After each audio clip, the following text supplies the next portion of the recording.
डेविड Miller ठोक देहलस champions trophy के सबसे तेज शतक। मैच तो हार गेलन लेकिन दिल जीत लेहलन मिलर द किलर।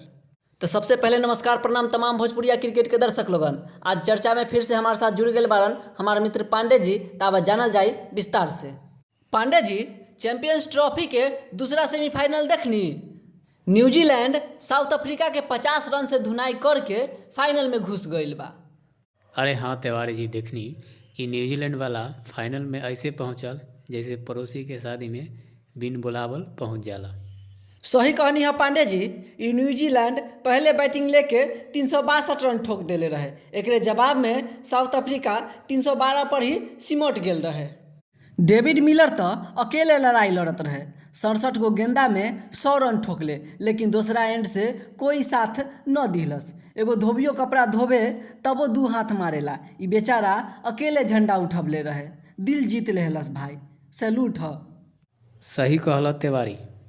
अगर बात करब तो सबसे तगड़ा रचिंद्र रविंद्र खेलस। 108 रन ठोक कर आ गेंदबाजी में एडन मार्करम के पवेलियन भेज देलस। मतलब बल्लेबाजी में भी और गेंदबाजी में भी बढ़िया।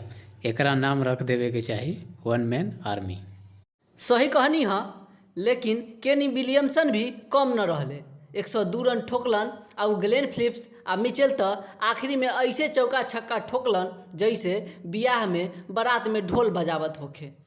तिवारी जी, आज सबसे बड़ा टर्निंग पॉइंट तब भइल जब साउथ अफ्रीका आराम से खेलत रहे, लेकिन मिचेल सेंटरन आके बबूमा अवांडर डसन के पैकिंग कर देलस। मतलब गेम पलटे के पूरा ठेका ले लेलस। ऐसन लागल जैसे कि क्रिकेट न लुक्का छिपी खेल रहा बा। जेके देखा आवत रहे आउट हो जात रहे। पांडे जी, अब देखल जाओ कि फाइनल में न्यूजीलैंड के का हाल होई। लेकिन एगो बात तो तय बा कि फाइनल टीम इंडिया ही जीती। रउआ लोगन अपन राय कमेंट में लिखी और चैनल के सब्सक्राइब करके अपन सपोर्ट दिखाई। क्रिकेट के हर चर्चा अपडेट खातिर यही जगह पर मिलते रही। धन्यवाद।